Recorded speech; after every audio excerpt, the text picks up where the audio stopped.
Good morning. Good morning. We are still awaiting some late arrivals, but as I said to Adair, I would prefer not to keep folks waiting and put our program behind. We've got a lot to cover today.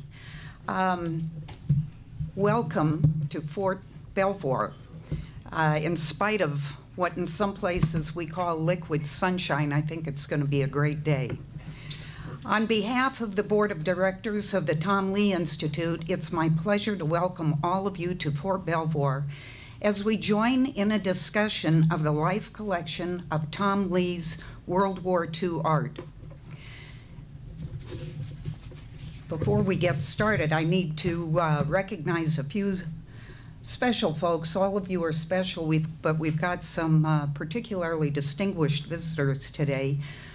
First, the Honorable Luis Caldera, who was a former Secretary of the Army, is here with his wife, Ava, who was instrumental in assisting us to get this program off the ground several months ago. Thank you both for coming and for your support. We're expecting Jamie Clement, who is a past chairman of the board for the Tom Lea Institute. He and his wife have two sons who are in the Marines, and they have been great supporters for us. Paul Roberts is here. He's one of the greatest generation. We would like to wish Paul a happy birthday today, 92 years old. And Paul is the recipient of the French Legion of Honor. So quite a distinguished man to join us today. Thank you. A special thanks goes to Angie Dickinson, wife of Major General Jim Dickinson, and her able helper Gretchen Escribano, who were hostesses for us last night at a small reception. And Angie and Gretchen have run interference for us in preparation here with the club. So thank you.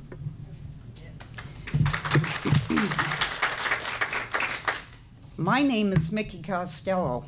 I'm the current chairman of the board for the Tom Lea Institute, and I have been a part of the board since its inception in 2009.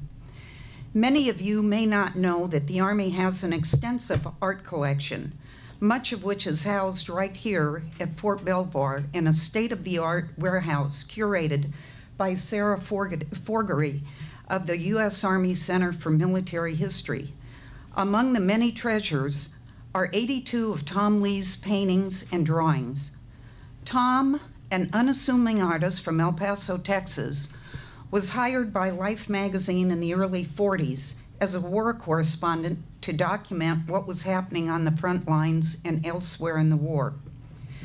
When Life was finished with the artwork, it was donated to the Army. I like to think of Tom in today's vernacular as one of the first embeds, although back then that isn't what they called them.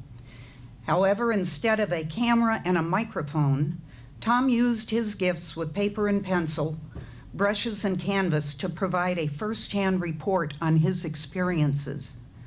Tom deployed with the Marines, but I think you will find through this conference and the discussion of his work that he worked with all branches of the military, and his depictions are pertinent to every soldier, sailor, airman, Marine, or Coast Guardsman who serves today.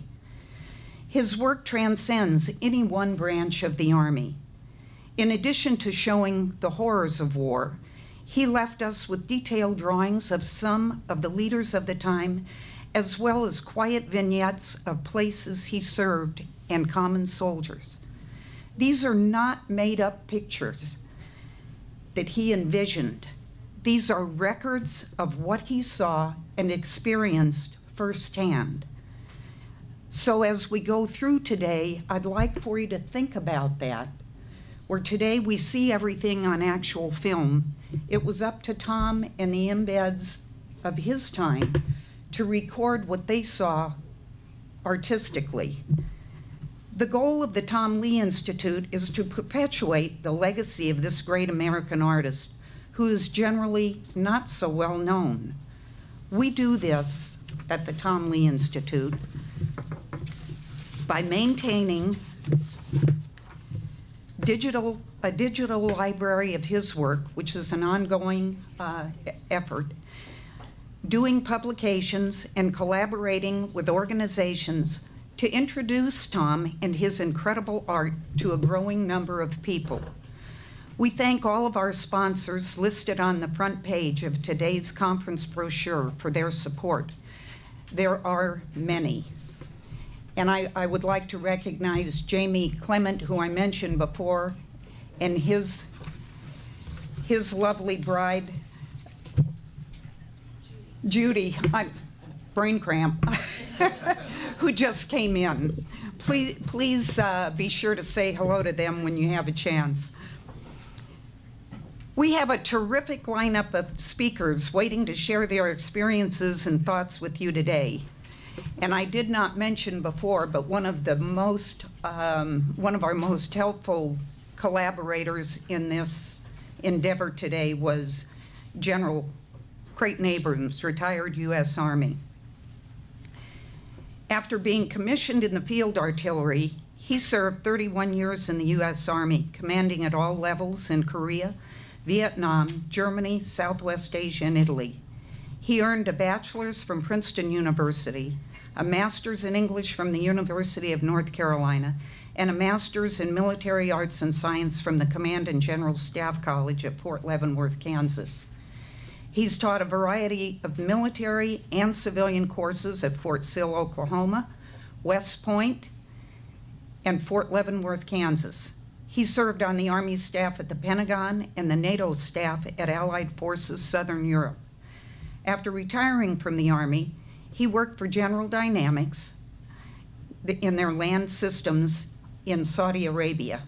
General Abrams is currently, and probably most importantly, the executive director for the Army Historical Foundation, whose mission is the preservation of the history of the United States Army, which is the heritage of the American soldier. In addition, the Army Historical Foundation has taken on the mammoth job of building an Army museum. The Army is the only, I believe it's still the only branch of the service that does not have its own specific museum. We have many little ones, but no large one. In a televised interview, General Abrams said that part of the planned Army Museum is to tell the soldier story by individual soldiers. Tom Lea's paintings and drawings provide some of those stories. With sincere thanks for his assistance and support in bringing the conference to you, it's my distinct honor and pleasure to introduce to you General Creighton W. Abrams.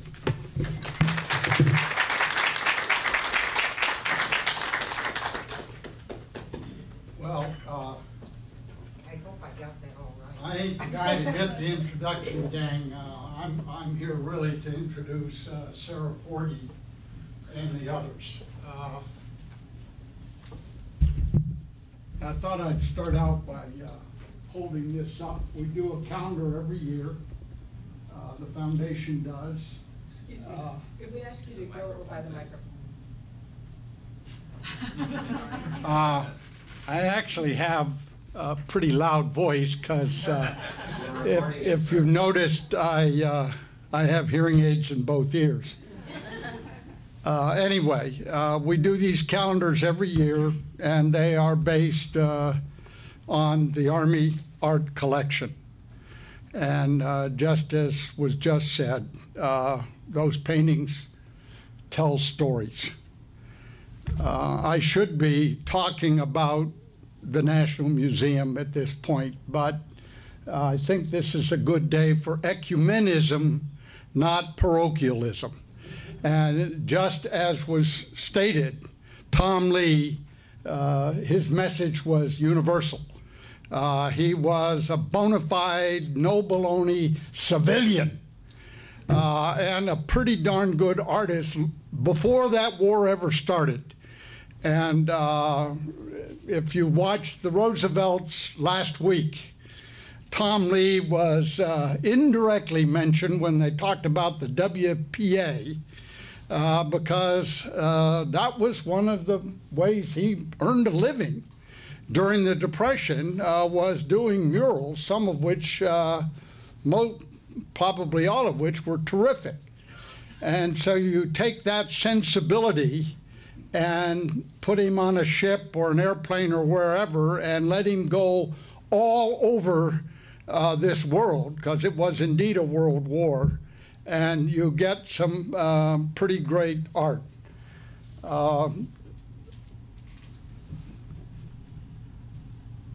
I should add that we have some pretty good museums already, but I'd like to mention that the Air Force has a very good museum out at Wright-Patterson Air Force Base in Ohio. The Marine Corps has an almost new and terrific museum down at Quantico. The Navy has a very good museum, but it's locked inside the Navy Yard. So they're figuring out ways to make it more accessible. And of course, our plan for the Army Museum, which will highlight the Army art collection, our plan is to put it on a golf course.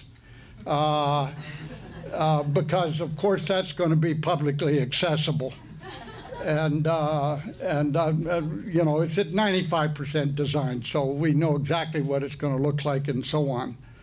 I'd like to take a moment to say that I have heard Sarah Forgey talk about the Army art collection, and she's very good on the subject. And the first, no, it was like the second or third time, because we got special visits, the foundation did, to go see the Army art collection. But the best event I can remember is when Mike Ruane of the Washington Post came there, and she took him through almost all of it, not all 16,000 pieces, but bits and pieces of it, that resulted in a terrific article, front page of the Washington Post, that led, I think, to the BuzzFeed article and CBS News picking up on the story. The image that they like to have of the Museum Support Center about 2 miles from here is like the final scene of Raiders of the Lost Ark. All these treasures locked up. And so what Sarah's going to do is talk about these treasures, and keep in mind that our intent is to highlight them in the National Museum of the United States Army. And Tom Lea was ecumenical enough. There should be some hope that the other services museums will also be able to someday show some of Tom Lea's art. Sarah.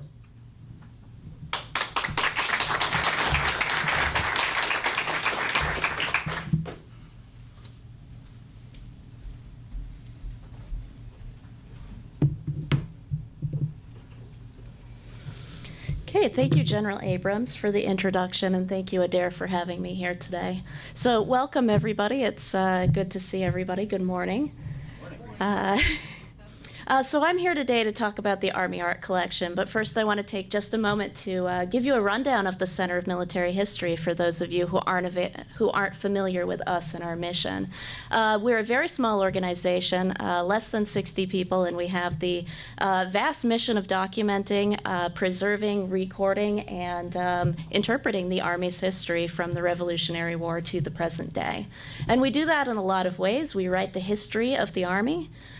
We send historians into the field to document history right today as it's happening. And we operate 62 museums throughout the United States. We have one in Germany and one in Korea as well, and the future U.S. National Museum of the U.S. Army as well in production. So our Museum Support Center that is just 2 miles from here is the home to the Central Army Art Collection, which is about 16,000 pieces, as well as probably about 200,000 military artifacts at this point. The collection's growing very, very quickly. And the artifact collection documents pretty much anything that a soldier has carried or come in contact with from the Revolutionary War to the present day. If we don't have it yet, we're looking for it. So if you have any rare artifacts, just let us know. Our curators would love to speak to you. But I'm here to talk about the Army Art Collection today. And we are going to be covering 1917 to 2014, so I have to get going on that. Have about 30 minutes to cover about 100 years of history. So I said I was going to start at 1917, but this is 1848. This is the oldest eyewitness piece of artwork that we have in our collection. It's a piece by James Walker, who witnessed the Mexican War. He happened to be on site there and volunteered his services to the Army. So this I show you as an introduction to what we do. Our program from World War I to the present day is focused on eyewitness artwork, which is just what Tom Lea did for Life magazine as well. World War I was the first time that the Army, the War Department, sponsored artists. Prior to that, artists had been sponsored by magazines. They had worked on private commissions. But World War I was the first time that the Army took a direct hand in sending artists into the field. They selected 8 artists, and they commissioned them as captains in the Corps of Engineers, and they sent them over to France with the broad mission of documenting everything that the Army is doing. Not just the battle scenes, but they want to see the camp life. They want to see the day-to-day life. They want to see civilians. They want to see camps. They want to see equipment, everything that the Army is doing. The artists were given a pretty broad range. They were told you can paint in whatever style you like and whatever medium you like. This is a quote from one of the artists, Captain Harry Everett Townsend. "What terrible things I saw here, and how sick of war I had become, and yet how fascinated too. What subject for pictures when we really got the opportunity later to really do what we felt we could do." I'm going to move fast through these images because we don't have a lot of time. George Harding going through gas, storming machine gun.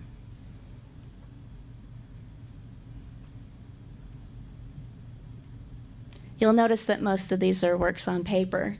The artwork that the Army's artists created during World War I had been transferred over to the Smithsonian because we had no Army art collection at that point. The Smithsonian was the repository for the Army's historical property. So they keep that to this day, and we have acquired as many works on paper as we possibly can in order to round out our stories. So we're looking for World War I material if anyone has any World War I artwork hanging around. There was no art activity in between the wars, but when World War II came around, the Army envisioned a very dynamic program of 43 artists. This program used about half civilian artists and half artists who were already in the Army. And the reason for that was that they wanted to show as many perspectives as possible. George Biddle was the chairman of the committee that came together to choose the artists, and he sent a memo out to the artists with their directions. It's sort of long, but I want to read it to you in its entirety because it's the heart of what we do. Any subject is in order, if as artists you feel that it is part of war.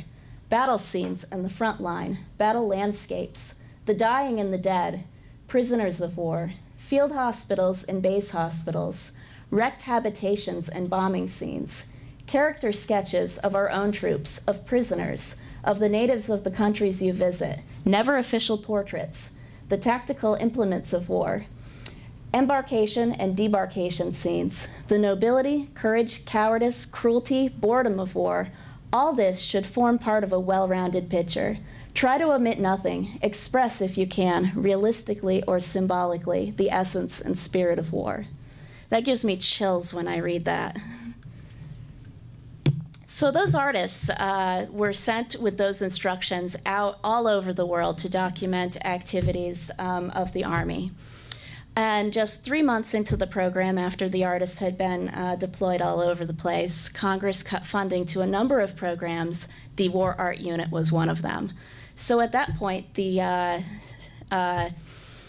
artists who were already in the Army were absorbed into their units and assigned to other duties. They were eventually given permission to continue painting, as long as it didn't conflict with their official duties, which most of them did. Now, following the war, those artists turned their work into the War Department. It was about 3,000 pieces of artwork, and that became the foundation of the Army Art Collection.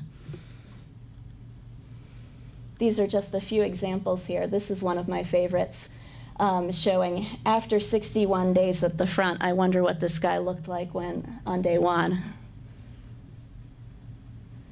These are some beautiful, beautiful pieces showing the pre-invasion training in England. One of my favorites, Edward Reep, who just unfortunately passed away just a year ago, showing a soldier bathing. We get these silly moments as well because that's so much part of what being a soldier is, like the moments of boredom or of trying to amuse yourself, hurry up and wait, that cliche. One of the most special things about this collection is that we see these themes repeated from World War I all the way to the present day that brings together generations of soldiers over a common experience. Here's a quote from Edward Reep, who painted that last piece. "Many times I painted and sketched while a battle raged. I was shelled, mortared, and strafed, the last a terrifying experience. At Monte Cassino, the earth trembled, and so did my hand, as I attempted to paint the historic bombing of the magnificent abbey. I joined reconnaissance patrols to seek out the enemy. More willing than knowledgeable, I almost destroyed myself on 2 occasions through my own stupidity. By war's end, I was fairly well trained." We tell our artists that they are soldiers first, artists second. You know, your first priority is to protect your own life and the lives of those around you, but some of them get very excited. In fact, one of our more recent artists deployed to Afghanistan a few years back, and I got a phone call from him while he was still over there. And he was a big fan of Edward Reep, so I was a little bit worried about him going over there. So I get a phone call from him, and he says, "Oh, I just had this most amazing experience." I said, "Oh, really? What is that?" He says, "I was out with a patrol and we got in a firefight, and I just ducked down and I ended up sketching right as it was going on." And I said, "Wait, you sketched during a firefight?" So don't tell your wife that.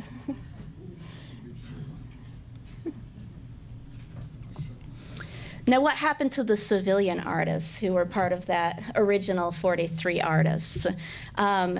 Well, they were stuck without a commission, and that's when Life magazine stepped in and offered them jobs. Now, Life magazine already had correspondents in the field documenting the war, and they added the civilian Army artists to that group of artists as well. Now, Melissa's going to talk in more detail about the Life magazine program, so we're just going to go very quickly through that.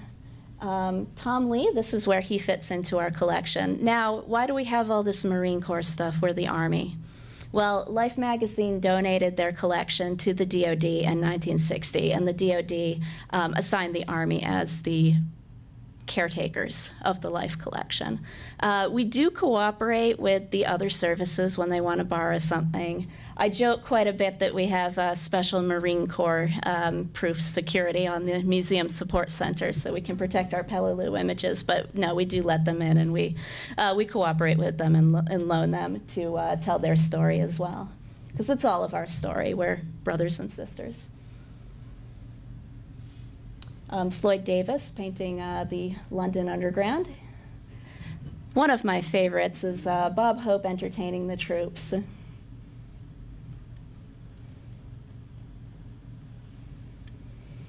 Another World War II art program was sponsored by the Surgeon General's office in cooperation with Abbott Laboratories.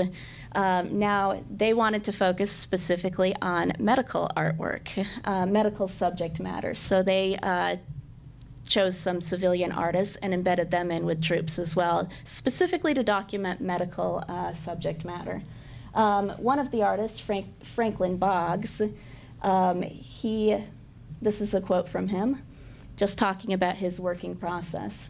I took a lot of pictures and I made notes, such things as when a bandage is on and it starts bleeding through the bandage, what kinds of shapes do those make? And you couldn't possibly make up beforehand what kind of shapes they'd make. They're really very unique sometimes. These are the kind of notes I took down, but my finished paintings were not of a scene. My finished paintings were a combination of all sorts of things related to that particular event. Now, that's something that I personally wouldn't think, to look at the shapes that blood makes when it soaks through a bandage. This is the vision that an artist brings to everything that he or she does. And that's why we have artists. Some examples of pieces that came out of the Abbott Laboratories program. This very arresting image is titled "The Man Without a Gun," and it shows a young medic right after the Normandy invasion with this haunted look on his face. He looks like he's been through hell and back. The Abbott artists documented nurses as well, laboratory warfare, and night duty. This is one of my favorites as well. I love the imagery that you see here. Where they are is that they're in a site that had been used for the 1940 Fascist World Fair, the Fascist Pavilion here. And I love the symbolism that you see here with the cracking fascist imagery above and the mending bones below. It's chilling when you think about it. We also had artists working for Yank magazine in World War II. Yank magazine, of course, was the enlisted man's magazine, so all of the artists were enlisted. They did the same thing as the Army artists, the Life artists, the Abbott artists, and they documented what they saw. Howard Brody was one of the artists who worked for Yank magazine. Here's a quote from him. I feel the human is more beautiful in proximity to life and death. His emotions are more deeply felt. I've seen men who would take you from behind the lines, give to you on the line. I've seen men give profoundly. Ah, war, for all its negation, there is beauty there when we are facing life and death that I've seen and experienced and am thankful for. And here is one of his images. I hope you can see it a little bit better than I can, but you see the emotion that he's talking about right there in the faces of those two men as they hold one another. Also included in the Yank collection are sad sack cartoons.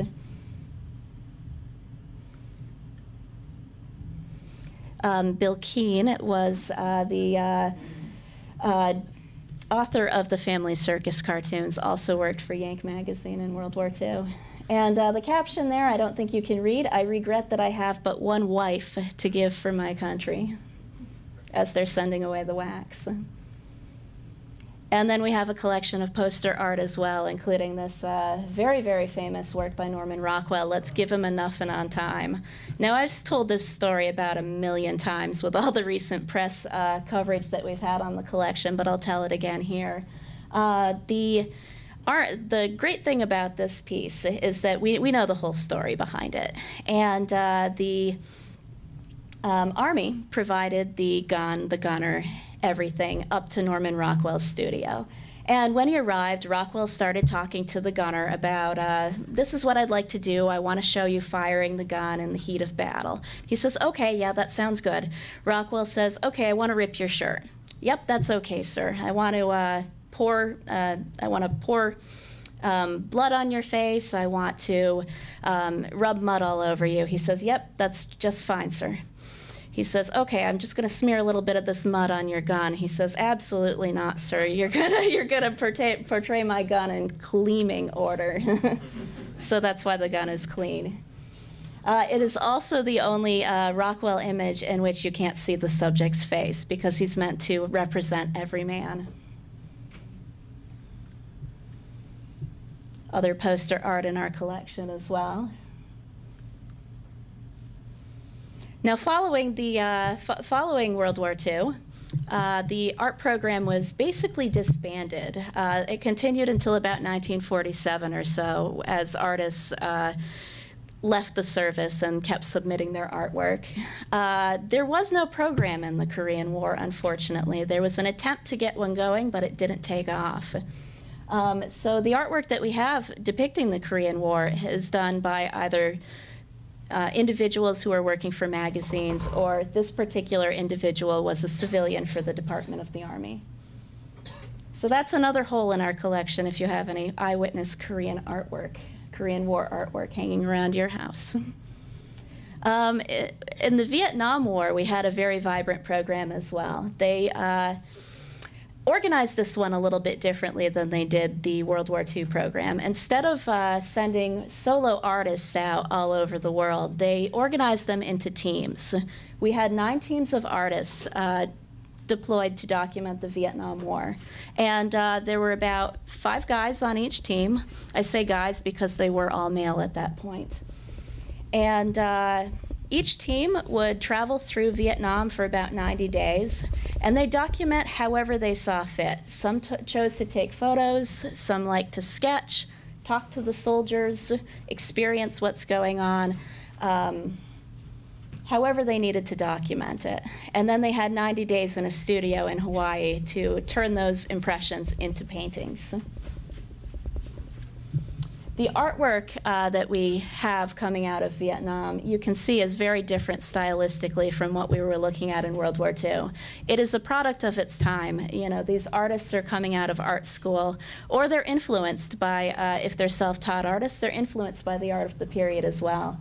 So we see brighter colors, we see more impressionistic, more expressionism in the work as well. All sorts of stylistic variety. This one in particular, Morning Ritual, has a very Cézanne-like quality to it. This was one of my favorites. I wondered why it was called Cheetah Gets a Bath until I read the story behind it and realized that his gun is called Cheetah. And then you have pieces like this that are just ethereal in mood. Following the Vietnam War, that program, that model of having the teams of artists had worked so well and had been so popular throughout the Army that they made the decision to expand it geographically beyond just Vietnam. So they sent artists all over the world between 1970 and 1990 to document what the Army was doing, be it peacekeeping missions, operations, training, all sorts of things. This is a quote from one of our artists. You'll see his piece in a minute. It's this piece right here. Moment of truth. They're about to jump into Panama. And, oops, I wanted to go back and read the quote. As I watched each soldier approach the open door, I feel the tension and fear, but that did not stop him from launching himself into the air. The excitement and determination was so palpable that I wished I had on gear so I could jump too. That's about this piece right here. This piece documents training activities in Germany, 1972. So that model of teams of artists going all over the world to document what the Army was doing, that continued all the way up to the Persian Gulf War. Now we sent 2 teams of artists to document the war. One went over and documented Operation Desert Shield, which was the build-up phase. And then the second team of artists arrived just after the ground war ended for Operation Desert Shield, but they were able to travel the area, see the devastation, talk to the soldiers who had experienced it as well. This artist, his quote reads, "Most of my paintings are focused on a soldier. The perception was that it was a very technical, automated war. I wanted to make sure people understood the burden was on the soldiers. it's not only artistic work, it's also historical work. It has to stand on its own merits. So the artwork that comes out of the Vietnam War, there is a lot of focus on the machinery, on the technology, but the artists also focus on the soldiers as well, because that's the greatest asset of the Army is its soldiers. So the artwork that we see reflects that as well. And then there are pieces that focus on the technology as well. Another one that really kind of goes back to the World War II tradition. We see pieces just like this in World War II, you know, just soldiers playing cards or playing chess as they are in this one right here. Another example of how artwork brings generations together over a common experience. This one harkens back to the First War, just the idea of the soldier with all of the technology, all of the gear that he's carrying. It reminds you of some of the gas mask pieces from the First World War.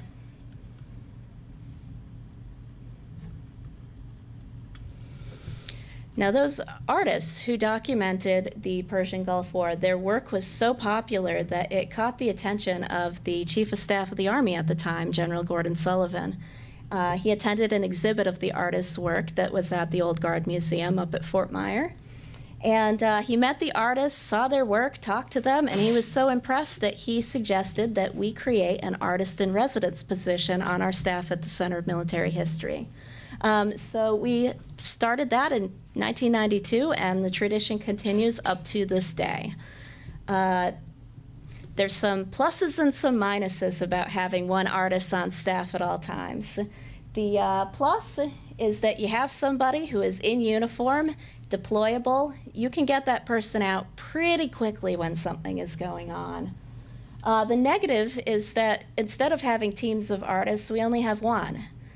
So, for example, when we got into the period of the global war on terror, where we had activities in Iraq and Afghanistan simultaneously, we only have one artist. That artist can only be in one place at a time.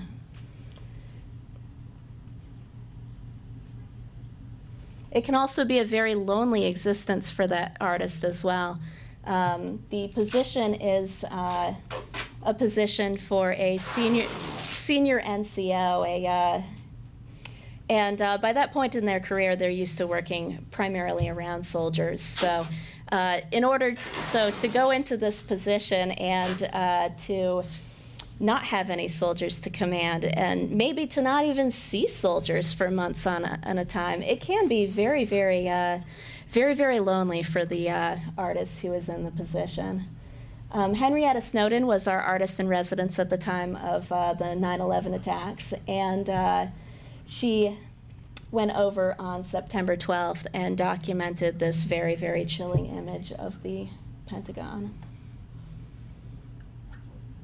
Elsie Golden was one of our artists during the GWAT period. This is a piece that he did based on some Special Forces troops in Afghanistan. This one is another one of my favorites because it shows, you know, it's just a basic barracks scene. That goes back to World War II. We're going to have some nice comparisons when we build that museum.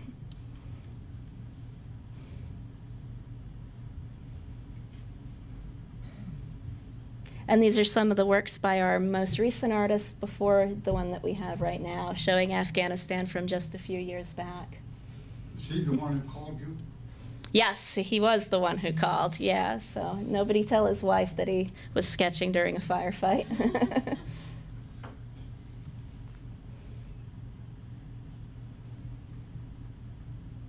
And I think that is my last slide. I did not bring anything by our current artist in residence who is working on artwork related to her deployment to Afghanistan last year. So she's documenting the drawdown and has numerous pieces on the easel, but not at the sharing stage at this point. So that is the end. Now, I believe we're going to hold questions until the end. So the next person up is, Melissa Renn. Melissa Renn is an art historian and curator who has published widely on American art from the 18th to the 20th century. She is co-author with Theodore E. Stebbins, Jr. of American Paintings at Harvard, Volume 1, Paintings, Watercolors, and Pastels by Artists Born Before 1826. She has published essays on art and the mass media in the Archives of American Art Journal and Journal of Curatorial Studies, and most recently a chapter entitled Fine Arts Under Fire, Life Magazine and the Display of Architectural Destruction. She is currently working on a book exploring Life Magazine's role in the American art world.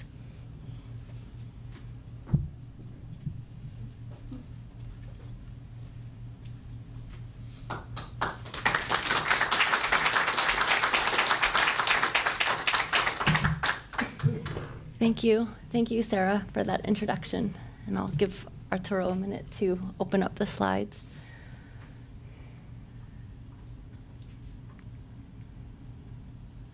Oh. And how do we advance? Did I take this with me? Yeah. Oh, no, here it is. Thanks. I couldn't see it. Let me just, yep. Okay. I'd like to begin by thanking Adair Margot for inviting me to speak today and for her support of all my work on Tom Lea, and to the Officers Club at Fort Belvoir for hosting this event. I am honored to be a part of the month-long celebration devoted to the art of Tom Lea. My talk today derives in part from my recently published essay, Fine Arts Under Fire, Life Magazine, and the Display of Architectural Destruction, as well as my forthcoming book, which explores Life Magazine's role in the American art world with a chapter devoted to Life's war art program. I'd also like to thank Matt Greeley, Renee Klisch, Rick Watson, Richard Workman, and Peter Mears for their invaluable help with my research on Tom Lea, Life Magazine, and the war artists of World War II. And I'm especially honored to be on a panel with Mac because his work on Tom Lea has been indispensable to me and to my study, as well as Sarah Forgy, Michael Tomor, Maceo Daly, Tom Hatfield, and Adair Margot later today. And finally, thank you to Arturo and Katie and Lauren Ruiz of the Tom Lea Institute for all their help organizing and getting me here for this talk.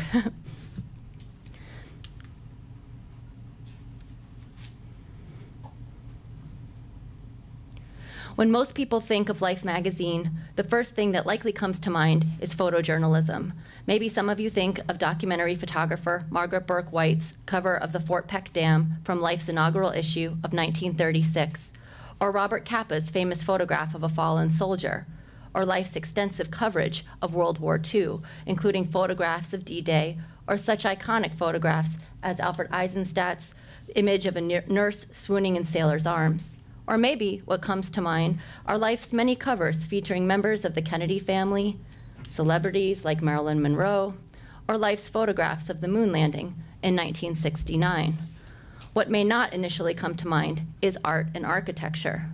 Yet, in addition to covering wars, politics, sports, and celebrities, Life regularly reported on art and architecture in its weekly pages, and during its 36 years of weekly publication, it also commissioned thousands of works of art and architecture. Indeed, in his Prospectus for Life of 1936, Henry Luce promised the reader that he or she would not only see life and see the world through Life's pages, but also see man's work, his paintings, towers, and discoveries. Launched on November 23, 1936, Life quickly became the most popular and widely read periodical in America. Within a year of its appearance, Life's circulation was at 1,600,000, and it reached 13.5 million copies a week at its peak in the 1940s. With such incredible circulation numbers, Life's impact on American culture is undeniable. And while my larger project and book explores the remarkable and hitherto unrecognized influence that Life magazine had on the American art world through its weekly coverage of art and architecture, and through its role as an educator, critic, curator, and patron, today I will be focusing on Life's wartime commissions during World War II.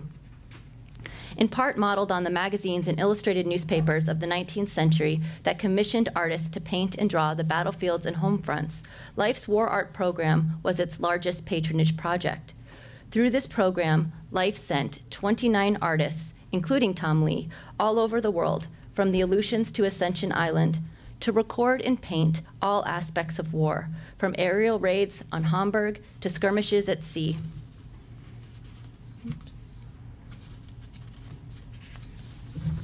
From combat action in the jungles, and we'll hear a lot more about this later, to wounded and shell-shocked soldiers.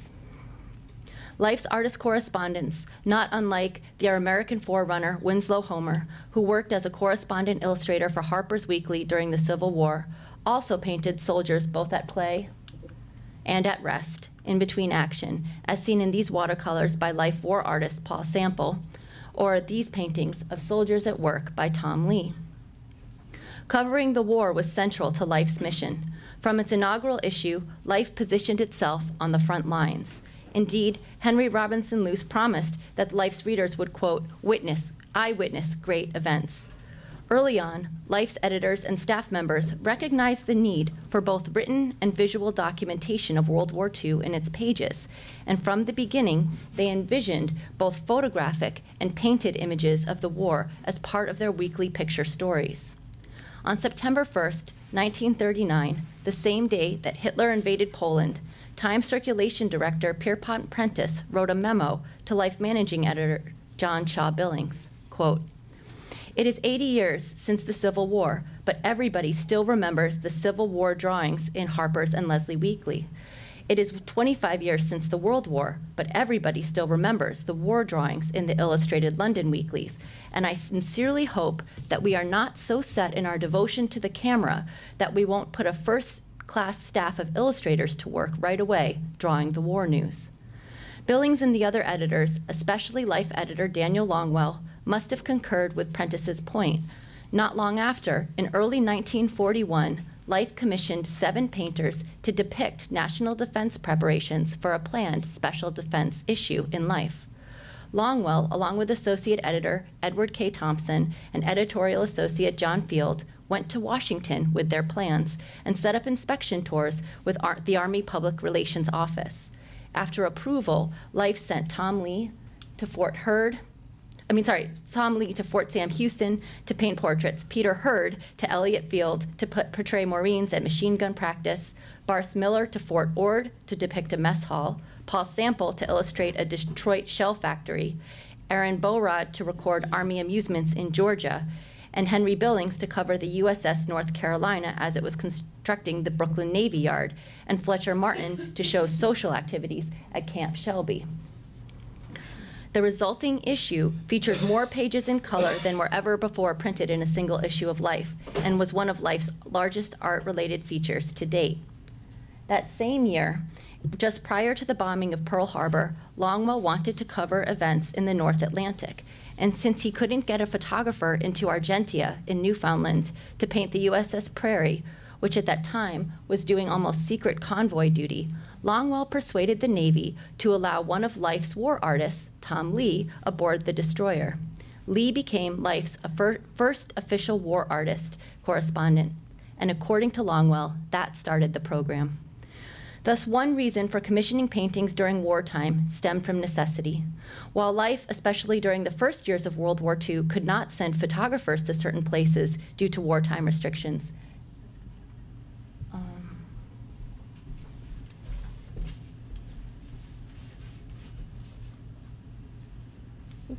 thank you. Okay. Oh, I'm sorry. Here's 2 more spreads from the spread on the North Atlantic.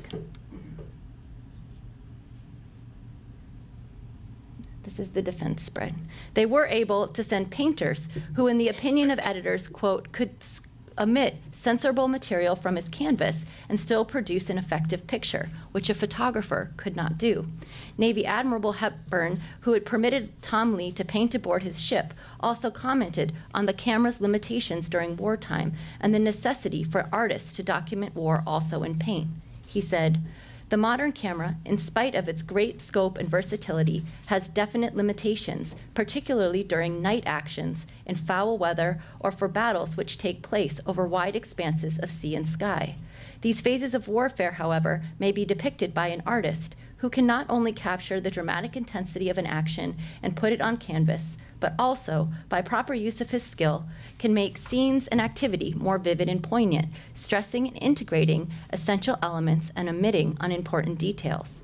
For Life's editors, painting was an essential supplement to its photographic, I apologize, got ahead one. Painting was an essential supplement to its photographic coverage. In their view, the combination of paintings, drawings, photographs, and text could not only better tell the story, it also distinguished Life's reportage from that of its peers and competitors. As a Life editor later reflected, quote, "Other publications didn't have the graphic approach which put our readers right at the ringside. You've heard scores of people say that Life outdid the newspapers in reporting the war."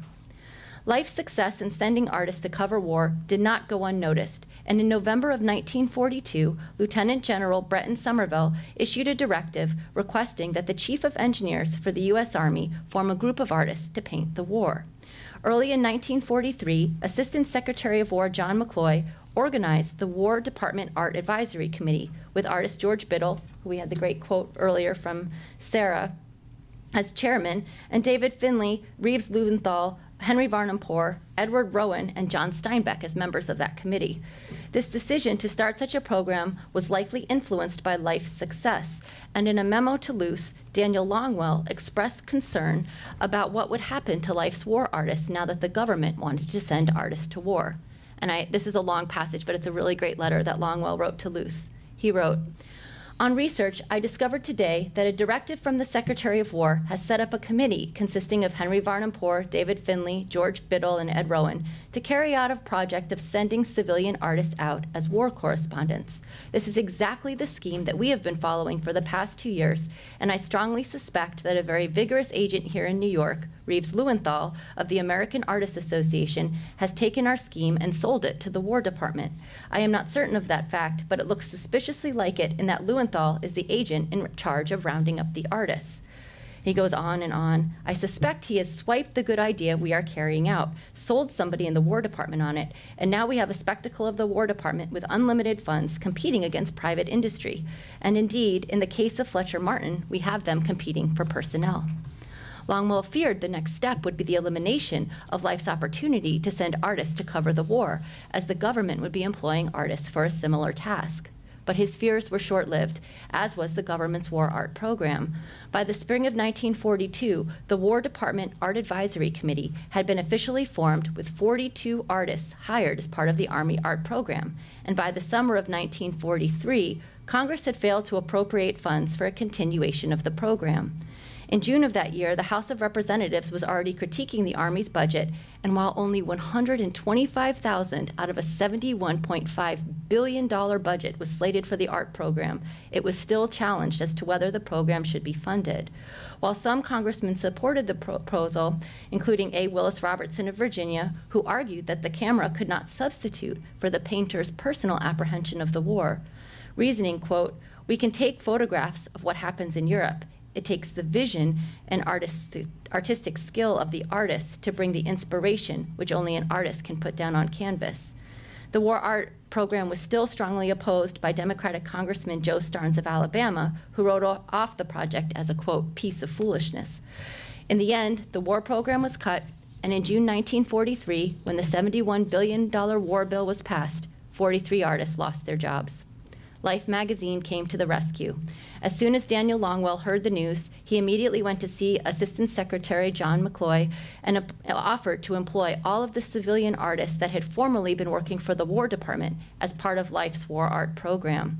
Out of the 19 applicable civilians, 17 decided to join Life's ranks, and Life was once more in command of the largest war art program in the United States.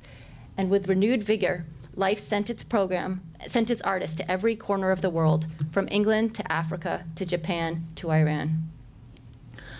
Life allowed its war artists great latitude, asking only of its artists that they paint what they saw in the style they deemed most appropriate to the subject. George Biddle, who was initially in charge of the government's war art program but went on to paint for Life, outlined the war artist's task in a memo he wrote to the war units in 1943, which Sarah Forgy just read a few minutes ago. But what's interesting is actually you read a different section of the war memo, so I'm going to read the section I have because they complement each other very, very nicely. He wrote, you are not sent out merely as a news gatherer. You have been selected as outstanding American artists who will record the war in all its phases and its impact on you as artists and as human beings. What we insist on is the best work you are individually capable of, and of the most integrated picture of war in all its phases. And then this is a section you read. Any subject is in order if, as artists, you feel it is part of the war, battle scenes, et cetera, et cetera. And then he goes on, he says, omit nothing, duplicate to your heart's content. You may be guided by Blake's mysticism, by Goya's cynicism and savagery, by Delacroix's romanticism, by Daumier's humanity and tenderness, or better still, follow your own inevitable star. Life's war artists sought to capture all aspects of war, and they rendered their varied experiences in a wide variety of styles and media, from quick pencil sketches, and these are Edward Lanning's covering the destruction in Italy, which I talk at length about in my essay that I recently published, including the destruction in Florence, but also the destruction at Monte Cassino, to expressive and even Cubist-style oil paintings, such as these by Reuben Kadish. Bernard Perlin covered events in Greece, where he went on 2 missions with a partisan unit, a patrol on the Isle of Samos and one on the Greek mainland, and recorded his experience in a series of narrative, figurative paintings that Life later published in its February 26 issue. Life assigned Millard Sheets to report on India, where he chose to paint the starving poor and scenes of suffering civilians in stark, expressionistic images.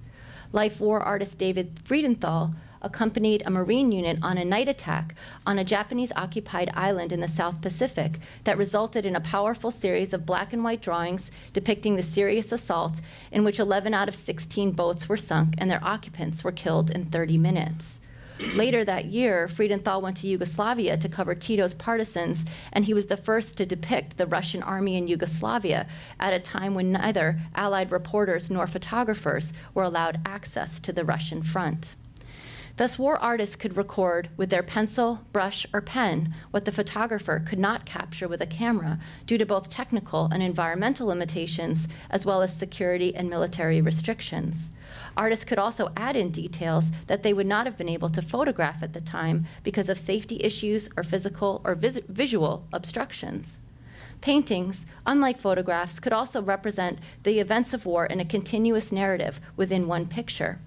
Whereas a photograph reproduces the appearance of one instant from one point of view, a painter could construct his image to show a progression of events within a single scene, or to even show multiple viewpoints simultaneously. Indeed, many of Life's war artists had prior professional training and knew well the pictorial conventions for both history and narrative painting, and utilized them as they rendered depictions of battles and other events of war. These artists knew how to arrange the figures in a composition to best relate the important aspects of the story and capture the emotional experience of the event. The war artists regularly employed pictorial devices such as dramatic light sources and scale to denote importance in a given scene, and the removal of brush and obstructions in order to report clearly what had happened, a feat quite difficult for the documentary photographer in the midst of action. Furthermore, unlike the photograph, which had to be made on the spot and thus serves as an indexical record of the photographer having been there, a painting could variously be painted on site, be made after the fact, or from memory.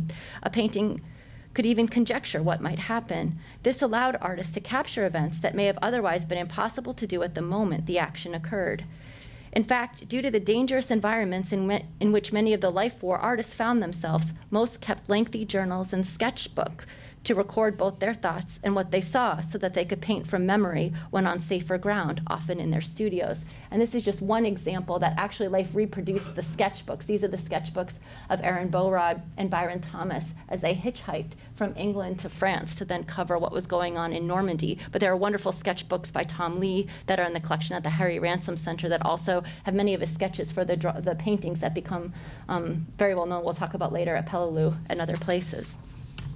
Life war artist Fletcher Martin made his case for contributions to the war effort and argued his paintings were more personal and perhaps, at least in terms of the subjective, emotional experience of war, even more accurate than the camera. For Martin, the painter could not only depict what happened, but also the emotional experience of the event. And he said, The painter can make a more personal statement than the camera. His record can be stronger than the camera's because he can eliminate unnecessary detail and concentrate on the significant. Some of my work that digressed frankly from actuality met the approval of the fighting men themselves. They responded to it and said, "I'd got the feel of the action." That was the acid test. Life also had artists to paint the war to lend credibility as well as variety to its pictorial reporting. In an internal memo, Roy Larson, another editor at Life, wrote, quote, "Strangely enough, despite the fantastic success of Life in other picture magazines, news photography is not a respectable profession, and the photograph is not considered to be a complete and accurate medium for the reproduction of news and general information." Indeed, as Life articulated in an early 1943 advertisement, quote, "The objective of the program was to get a series of pictures that will make Life readers feel that they have actually eyewitnessed the great events taking place at the front, and that could not be accomplished through the photograph alone." Indeed, although Life employed some of the world's best photographers, its editors were well aware of the technical limitations of the camera, especially in shooting the war. Even though by the 1920s and 30s, more compact and portable cameras had been developed with more powerful lenses and accelerated shutter speeds, allowing photographers to better capture war on film, the camera could not capture everything. Moreover, both before and during World War II, color photography was not technically advanced enough to shoot all the aspects of war, and Life wanted to supplement its black and white photographic coverage with color images. As Daniel Longwell recollected, quote, "When the war broke out, those of us who got around the country at various training camps realized color had to be used. I took a trip out to visit the Marines at Elliott Field, San Diego, and the Army at Fort Sam Houston and Fort Ord. One of the things to remember about the war artists was that Eastman had not developed fast color film, and the color film procedure was too slow to report the war in action." Thus, for Life's editors, painting was a necessary supplement to photographic coverage.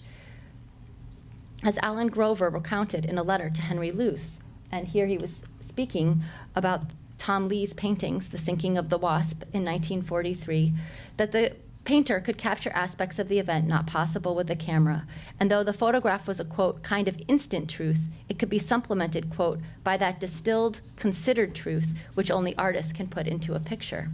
Grover then used Lee's painting of the wasp to prove his point, writing, quote, "Some might say that the sky was not that particular shade of blue the day the wasp went down, but Tom Lea painted the very essence of that dreadful September afternoon and has given us an unforgettable image of an unforgettable moment in our history.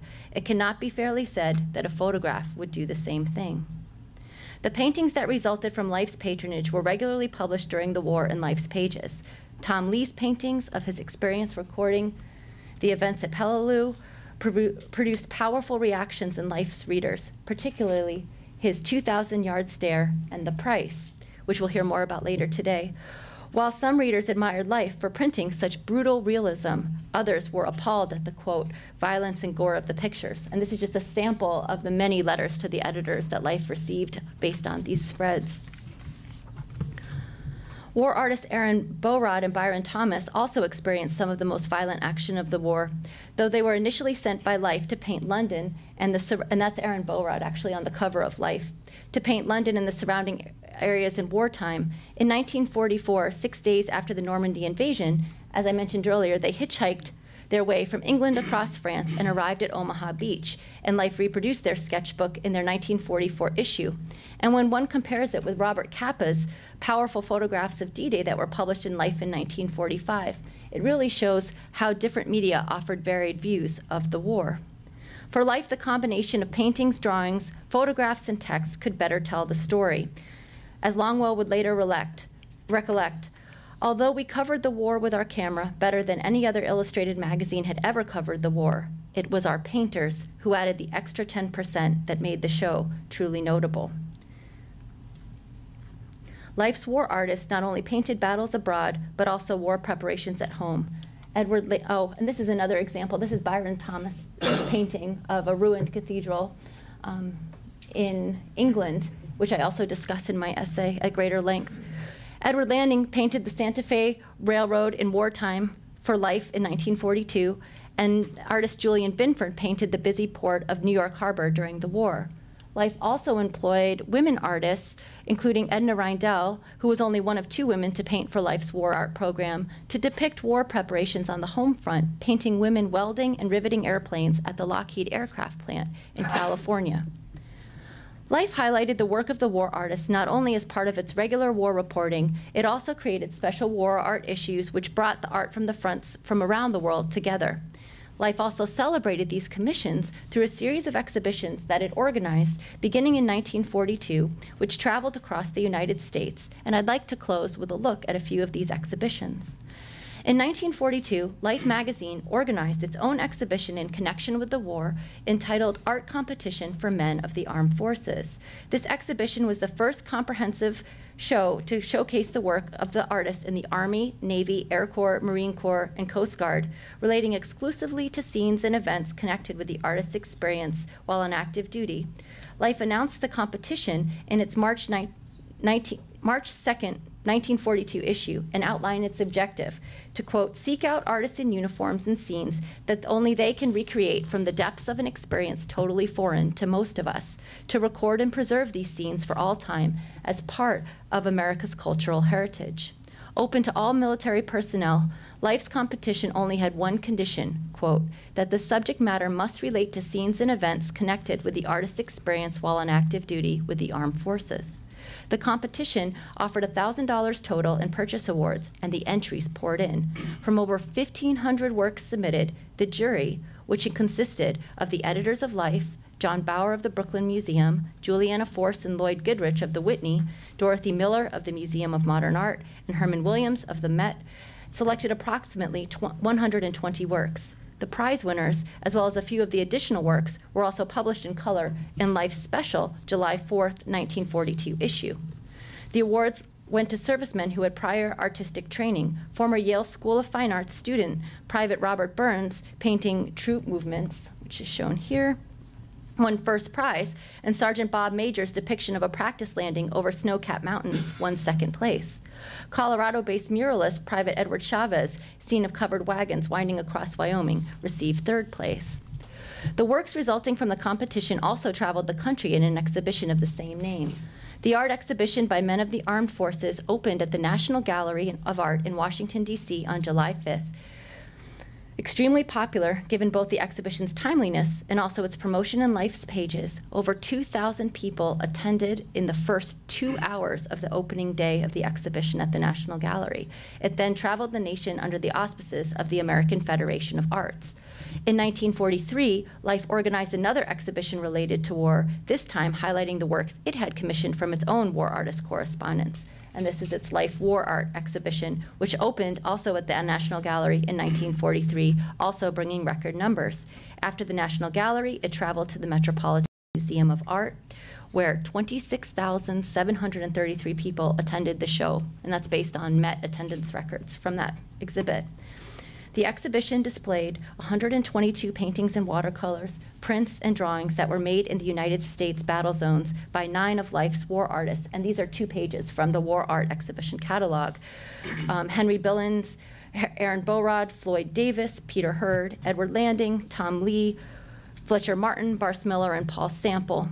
Francis Henry Taylor, who was at that time the director of the Metropolitan Museum of Art, wrote the introduction to the catalog and contextualized Life's war art within the history of battle paintings and compared the works currently touring the country to Benjamin West's Death of General Wolfe and Emanuel Lewitz's 1851 Washington Crossing the Delaware. Taylor then went on to emphasize that what distinguished Life's war art from earlier examples was that artists like West and Leutze were seldom eyewitnesses to the scenes they depicted. Instead, their works were painted out of fragments of recollection here, the word of an eyewitness there, and a liberal dash of romantic imagination from somewhere else. In contrast, Taylor argued, Life's artist reporters, quote, observed history in the raw, an aspect which struck Taylor as having high significance. After showing at the Metropolitan Museum, the exhibition then went on national tour. While the show was incredibly popular with the public, in part due to Life's extensive publication of many of these pictures in its pages, it received mixed reviews from the critics. Edward Alden Jewell, writing for the New York Times, was initially skeptical and remarked that at first he doubted that painters could compete with the camera. But after seeing the exhibition, his opinion was tellingly reshaped, and he wrote, quote, "The exhibition as a whole is impressive. It contains much fine and serious work by American artists who have been provided with every opportunity to observe their material at close range, often intimately. It is the intimate, personal, penetratingly perceptive touch, indeed, that is equipped to furnish a chapter that would be missing were the camera exclusively relied upon. This manifests preponderantly on the human side." Art Digest editor Maud Riley similarly stated that the works on display made a thrilling story, one more real than words, reproductions, and news photographs. Riley further singled out Hurd's depictions of a tail gunner and Tom Lea's paintings of the Hornet as especially powerful. A reviewer for the New Yorker likewise lauded Life for recording the war in paint and wrote, "It's a good thing for all of us that Life undertook the job, for as things turned out, if it hadn't done so, we would now have practically no artistic record of the fighting so far." But not all critics were positive. Jerome Melquist, writing for The Nation, labeled the artists feeble recorders and critiqued their art as showing too little of war's calamity, grief, heroism, humor, depth, and generosity. And some artists also found Life's war art to be superficial, unemotional, and uncritical. In 1944, a group of leftist artists, each of whom for different reasons had not gone to the fronts, protested Life's traveling exhibition of war art, which was currently on display at the Metropolitan Museum of Art, by mounting a show of their own. Entitled "We Challenge War Art," the exhibition was organized by artist Fernando Puma at his gallery on West 57th in New York. The exhibition catalog argued, quote, "There are in essence only two important reasons why artists should be sent to the war fronts. First, that the paintings would bear records in pictorial history that the camera could not capture. Second, that the paintings would express an artist's psychological or philosophical reaction or comment on the war. Both of these aspects were sadly lacking at the Metropolitan." Puma went on to argue that Life's exhibition, which he viewed as propagandistic and one-sided, could not be left unchallenged. So Puma and his fellow artists, including Max Weber, George Gross, Victor Thal, John Groth, William Gropper, and Seymour Lipton, offered their alternative view of the war, created specifically in opposition to the way that Life's war artists had portrayed their experience at various fronts. The artists who participated in this exhibition were artists who, in Puma's words, were not given the opportunity of visiting the front, and they further aimed to prove that work produced in their studios could equally, quote, "bring the pathos, the martyrdom, the horror, the overwhelming power of the action on the different war fronts closer to us here than anything that was accomplished in the Life magazine exhibition." These artists saw their exhibition not as an anti-war show, but as illustrating the menace and horror which our heroic soldiers are facing in the fight, illustrating the true stature of their martyrdom in the struggle for universal freedom. As soon as Life got wind of the exhibition, they published a spread on the show. Life reported, quote, "Mr. Puma believes these pictures are better than the painting records done by Life war artist correspondents at the front because they, quote, represent the psychological or philosophical reaction of the artist to war." Life then photographed the rebel artists with their paintings and reproduced in color George Gross's expressive and powerful "I Was Always Present," Puma's "They Will Not Conquer," and William Gropper's "Pearl Harbor." And you can see the images here as they were reproduced in the spread. And Life concluded the article by asking its readers to, quote, "judge the issue for themselves." Many readers replied to the article, some thanking Life for the provocative art story, while others were appalled that those who did not go to the fronts would attempt to paint what they had not experienced. Another reader argued in favor of Puma's exhibition, stating the paintings are much more powerful and telling. And the debate continued. I can tell you also from going through the Life archives that there are hundreds of letters in response. This really provoked a national debate on the representation of war in art, which is the theme of the whole panel today. Life even conducted its own informal poll of art critics, art history professors, and museum directors, and printed the most common response, which was, quote, "It all depends on the man behind the brush." In the 5 years, Life's artist war correspondents produced over 1,000 paintings, drawings, and watercolors, hundreds of which were reproduced in Life both during and after the war. Up until mid-1944, Life had printed approximately 160 reproductions of the 678 oils, watercolors, and sketches, and a total of 467 had been reproduced in Life by May 1946. The collection of war art remained at Life until 1960, when during the week of the 19th anniversary of Pearl Harbor in 1960, the 1,050 works in the Life collection were donated to the Department of Defense by Editor-in-Chief Henry Luce, and this is actually the coverage in Life magazine of the gift of the Life War Art collection to the Department of Defense in 1960. Although often left out of histories of American art, the thousands of paintings produced by Life magazine artists during World War II formed not only a significant portion of art production in the 1940s, they were also some of the most controversial and important works of the period, generating popular and critical responses, as well as protest and praise. I hope today to have shown you the valuable contribution that both Life and its war artists, most especially Tom Lea, made not only to the war effort, but also to the art world through their varied renderings of the direct experience of war. Thank you.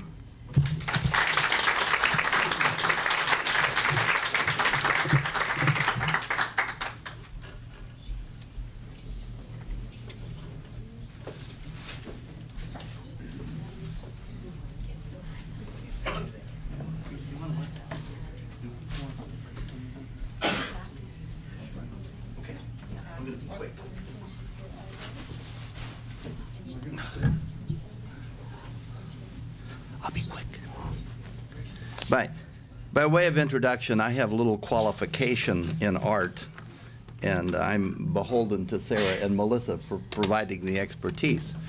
But to paraphrase General Abrams, I'm ecumenical. Although I happened to graduate from West Point, I was commissioned in the Marine Corps, and I flew for 21 years. Our oldest son is a nuclear submariner. I have an uncle who was in the Coast Guard for a career, another who was in the Army Air Corps, later Army Air Force, didn't make it through the war. And my grandfather joined the 8th Cavalry at Fort Meade, South Dakota, just north of the Black Hills, in 1893, fresh from the banks of the Hudson. I believe the general's dad was in the 8th Cavalry at El Paso, so we have a little bit of a connection there. So, and quite a horseman, too. And, of course, the Army hung on to horses far too long, as we know. It was a real struggle through the 30s before they went to the tanks. And, of course, your father was a most distinguished tanker during World War II also. He was a horse cavalryman who was taught how to defeat a tank from horseback. Well, you know, they went on the, my dad was on the Louisiana maneuvers with the 6th Cavalry, and they went down there, and Marshall said, enough's enough, you know, finally formed 2 armored division, and let's press on. So they did those things. Now, with that in mind,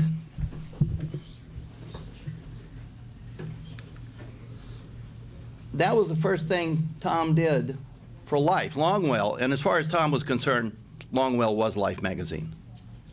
That's who he dealt with, and he loved it.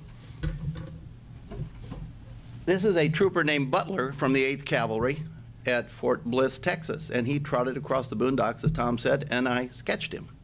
This is before the war started. Longwell had read J. Frank Dobie's The Longhorns. Longwell knew he was ecumenical, too. He had his fingers in a lot of pies. And so he knew about Tom Lea, and he said, let's see what this guy can do. So he did this, and then he sent off a finished painting. The painting never did make Life magazine, and it's been lost. As far as I know, no one knows where the painting is that resulted from the sketch, but we've got the sketch. Fine young trooper on a fine blood bay horse, trotted over. As Melissa mentioned, he went down to, they liked him well enough, they said, let's send you traveling. So he went down to Fort Sam, and he painted a first sergeant. And this first sergeant was trying to hold his outfit together in the days before. The accelerated buildup for the war is already going on. They'd had many regimental commanders, the captains come and go, lots of things happen. And this is a tough non-com. And as the old saying went in the Army, the officers come and the officers go, but it doesn't bother the troop. And this is the guy. This is the kind of a guy you're looking at. And that's exactly the way Tom painted him. Had his nose broken in a fight in Manila by somebody who was sandbagging him, who was actually a welterweight champion in the Pacific Fleet, but Biber was in the fight. And Tom really was drawn to the I won't say that he avoided the brass, because he liked them and he had many friends, but he lived with the troops a lot. That's what Tom liked to do. Now, you've seen this, and I won't elaborate on it, except the colors are magnificent. And I asked Tom once. I met him back in '94 when I went out to El Paso and did an interview. He said, "Sure, come on out. You couldn't meet a nicer guy." And Dare was very helpful at the time.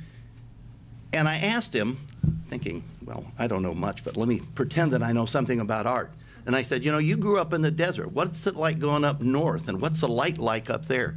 And he said, well, I'm a realist. I paint what I see. And, oh, okay, that's fine. Now, just so you'll remember this, for obvious reasons, the sailors referred to this bay there in Argentia as, and that peak, as Mae West. Again, he called this the hard case, and there's a guy with a PBY, and I mean, who knows how long he's been up there. The weather's miserable, he's miserable. He's trying to turn a wrench in cold weather. Tom brings all of that out in his painting. And look at that, he looks almost prehistoric, but of course what he's got on is a nose shield, because he's out on the deck, when Tom was out on a tin can on the USS Gleaves in the North Atlantic. And again, the war hadn't started yet. Dan Longwell was very big on this kind of a picture. Anything we run in life should always show the artist in his studio in front of something he has painted for us. And this one is set the tone for what Longwell wanted. He looks so young there, doesn't he? So life liked all of that. And the Navy liked him too, and so they said, well, we'd like you to go out and do something else for us. It kind of set the tone for his career with the magazine. He would go out on assignment, sketch like mad, come home, turn the sketches into finished paintings, have them all approved by the censors, of course, before he finished the final, and then send them up to Life. They'd publish them, and then he'd say, where am I going next? Okay, so this is where he went next. And they put him on this, it's a former Grace liner, but it was William Ward Burroughs, and he called it the old Willie Ward Burroughs. And they sent him out to Pearl Harbor, and he's going to join the, what he's going to do out there is he's going to join the Pacific Fleet. Now, one of the things that happened, he relates that is so telling. He made friends with a boiler tender, you know, as would be Tom's way. And the guy's name was Butch, and they're coming in past Diamond Head and steaming into Pearl, and they're looking out, and Butch is up there on the rail with him, and they're looking at the island, and Butch is thinking about going ashore. And he says, Tom, you know, if you got anybody you want beat up in Pearl Harbor, just let me know, because I'm your man.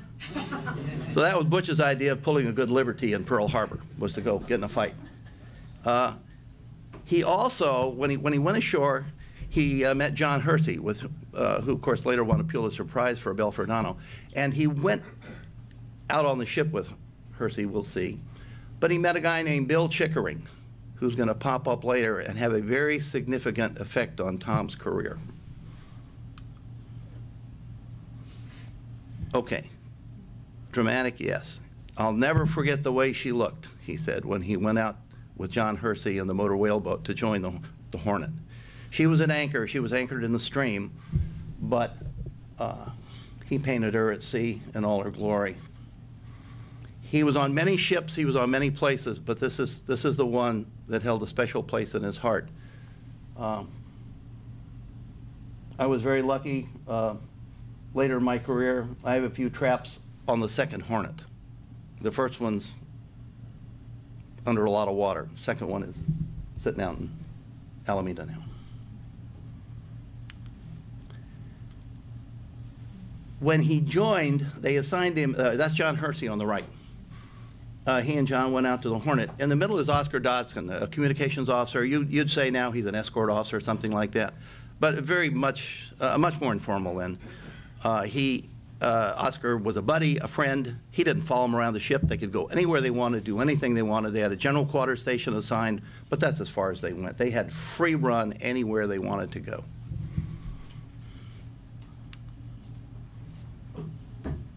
That's Silver Emerson, one of his favorite pilots on the ship. He was a fighter pilot and a ladies' man, and Tom shows that in the picture. Many letters. He said he got more mail than anybody. He said he got a lot of mail from a lot of people. A lot of mail. He didn't make it. He didn't make it either. You've seen the finished product of the torpedo wing of the Wasp. Tom was on the Hornet, of course. They're in a task force, and they're taking more Marines into Guadalcanal in September of 1942. So he's down in the bowels of the ship where he, he's talking to everybody, and they hear this clunk, and the shock wave comes through the water. I've never experienced anything like that. And he looks over at the chief he's talking to, and he said, "What was that?" And he said, the guy smiled at me and says, "I don't think it's a yellow cab pulling up." And so this is what he did. He raced up to his battle station, which is up on the mast up there, and jotting down feverishly on the back of a navigation chart all these notes. And that's what he painted, which, although, again, I'm not an artist, it's always looked very flat to me and almost like a Japanese painting in many ways. But you've seen that, and so, I mean, he's there. Now, when they were general quarters up there on the island, he and Hersey and Dodson got to know a young quartermaster officer. His name is John Quackenbush. When he wrote about him, he called him Puck, because you'll see why. He just kept his name different. But he loved, and I'm sure he painted it, but I don't have a sketch of that. We haven't found one. This youngster was responsible. He was a mess officer, so he kept everybody fed during general quarters. Sometimes they were general quarters for hours and hours, 24 hours at a time. And so he was very, very fond of Puck, as he called him. His name is really John McDermott Quackenbush, and he didn't make it either.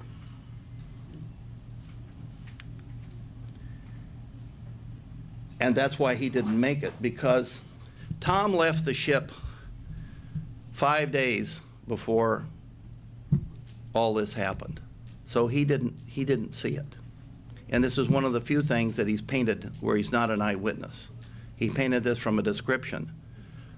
This is early in the war. There are no designated kamikazes. We'll never know why if the guy was hit, last resort, steered it into the ship, we'll never know. But anyway, a lot of people were killed in that explosion. Hersey made it. Quacky did not.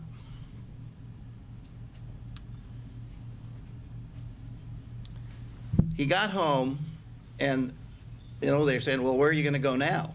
And they wanted him to go out with the Army Air Force. They wanted him to see some different things. So he's going to go halfway around the world to China. And this is the first leg of his trip.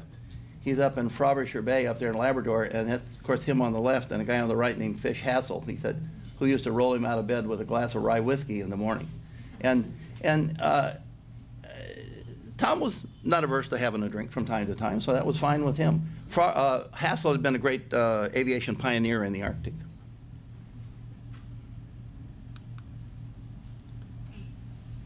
I've always liked this as an example of a color sketch he did to get the colors down and get everything right, this light that he talked about when he's going to do a formal painting. I mentioned that Tom liked the brass fine, but he spent a lot of time with the troops. And this is his great friend, Alex Stevens, from El Paso, who's in a P-47 outfit. He's a mechanic in England. And so Tom is with him there when he was in England, as they're going England, North Africa, painted Jimmy Doolittle, did a lot of things. Fighter pilot named Phil Tukey. He made these sketches everywhere he went, gave them sometimes to the pilots, to their families. His daughter has been in touch with me. The troops are sweating out a mission. P-47 in the background, another example of the things that he did in England. The next place they sent him was China. Anybody recognize that? Well, it tells you who it is. I forget. Teddy White, who wrote The Making of the President and all those books. But he and Tom were great friends in China. And he snapped this shot with a camera that Margaret Burke White had given him. It's a great picture of White. It's just a fabulous picture, I've always thought.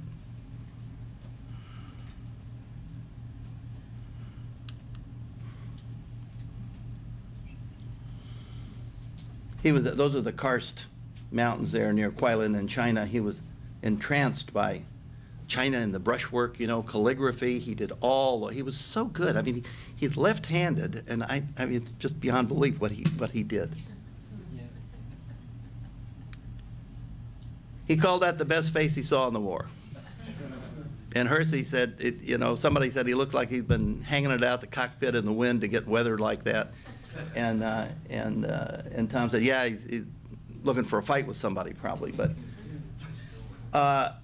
Frederick Remington, years before, I mean, had said virtually the same thing about an amazing frontier cavalryman named Adna Chaffee, whom the Army folks here will remember. He said he had a face that was like a warrior of antiquity. There's never been a head like that. We used to sit around campfires and talk about that head. And Chaffee. And Chenault had one the same way. Chenault was the same way. But he did paint some pretty exalted people. That's Chang. He had about 45 minutes with him, not long. And Madam Chang. And he talked to her. She was much more pleasant, of course, than the Generalissimo. So that was fine with him. But Luce had also asked him, he said, when you're out on these expeditions, paint some pictures of just China. Because Henry Luce had been a missionary kid in China, and China meant a lot to him. So this is one of the ones he did, Grandfather China. You got they're grinding wheat there, and the millstone is going around with a water buffalo hauling it, and the Chinese rice fields in the background, and the old grandfather. So that was one of the ones. And of course, Luce ended up with these. Luce, you know, some of them are now there. I think most of them are now in the Harry Ransom collection at the University of Texas, but not all of these, you know, ended up. I failed to mention one thing about, let me go back just for a second. That didn't make the magazine because Luce said it made him look like a gangster, and he isn't. So Luce wouldn't let it in the magazine. Luce obviously ran the show. He did what was going on. Now, he had been with the Army, Air Force, the Navy. He'd seen the Army a little bit at Fort Sam Houston. He hadn't really been in any ground combat to speak of. Hersey had. When they went into Noumea in New Caledonia about a month before the Hornet went down, Hersey went ashore, and he went out with the Marines, and he ended up writing a book called Into the Valley, a small book. Wonderful thing. And through a strange quirk of circumstances, I have acquired Oscar Dodson's copy of that, which Hersey sent him. And it was a very nostalgic kind of thing. He said, don't worry about reading this. He said, it's just one for the bookshelf. But I wonder sometimes when I think of you, who's cooking the steaks, and who's out walking on the deck at night, and who's shooting the breeze on the island. That's the inscription in it to Oscar. Now, what happened was, in San Francisco, he's set to go out, now this is 44 by now, and he's set to go out probably with the Navy again. So who does he run into?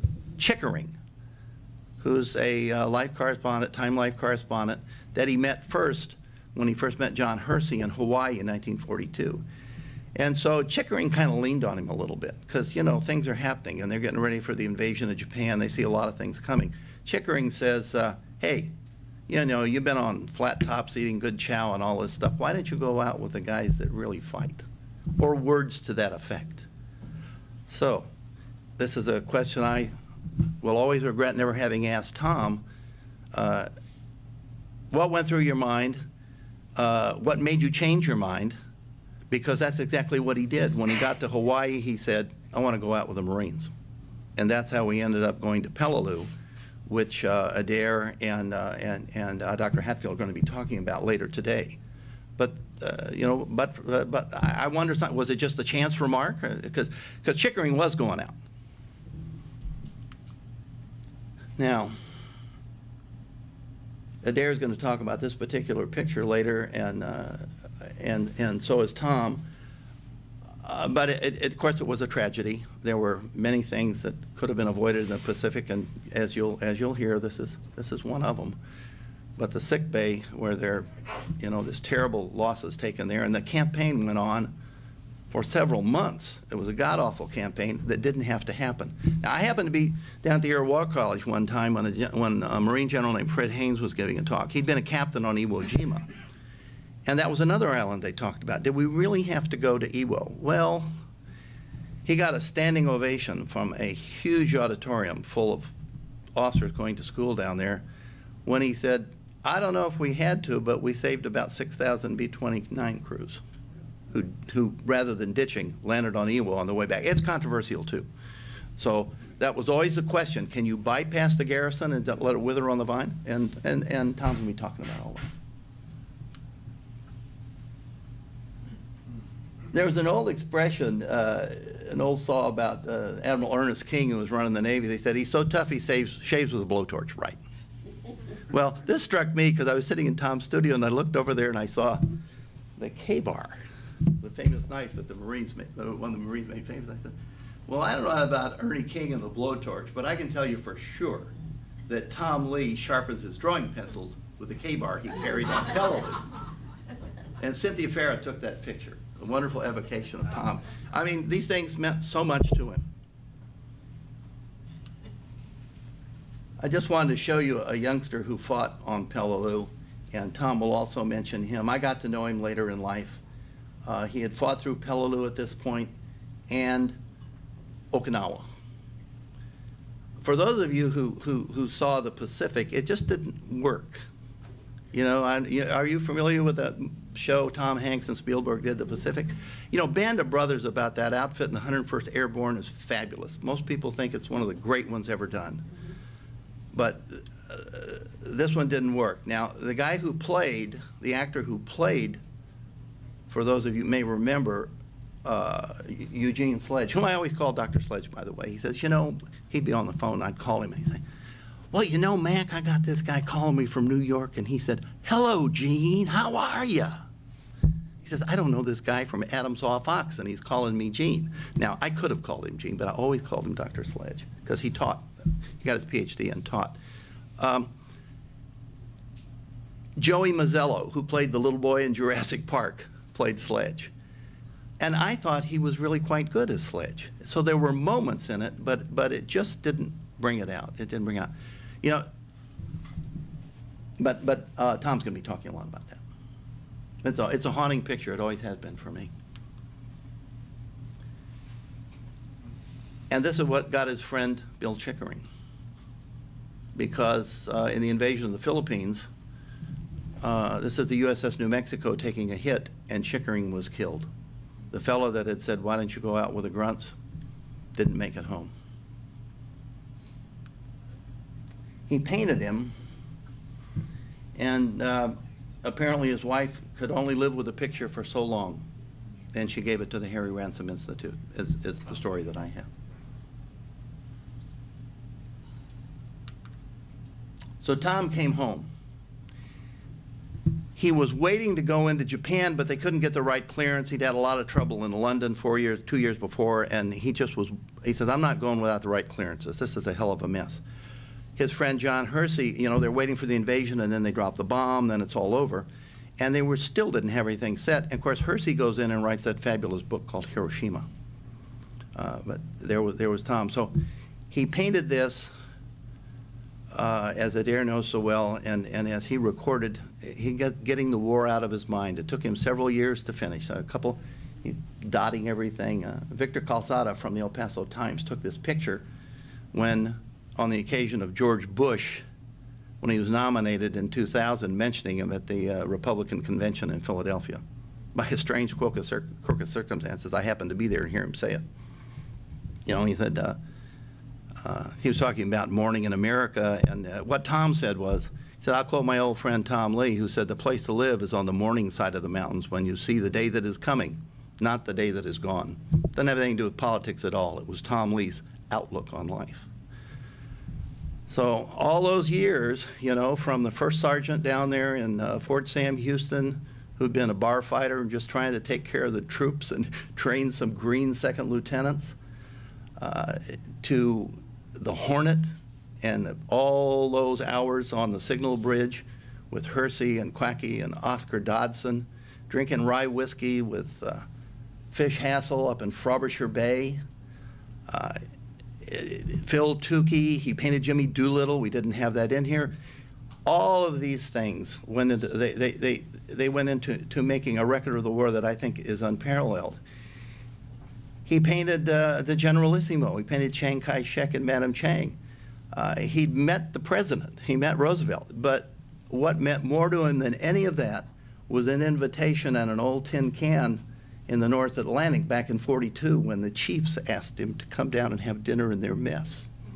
And for those of you who served aboard ship, you realize that that's what counts. Not joining the captain at his table, but when the chiefs ask you to join their mess. He spent 4 years in a sustained effort of amazing proportions to record the travail of the men he had flown with and sailed with and marched among. By the time it was all over, he had become one of them himself. Thank you.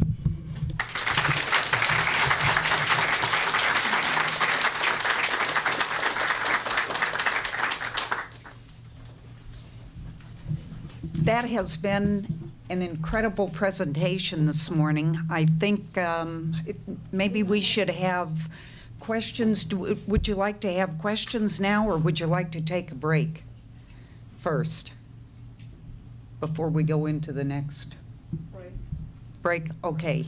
When we come back, we'll have questions. I would like to say that a conference like this does not happen just out of the air. And Adair Margot, who is the president of the Tom Lea Institute and the visionary behind the Institute and this conference, has done another phenomenal job. And if you like what you've just heard, there's more in store. So please have a break, and we'll take some questions when we come back.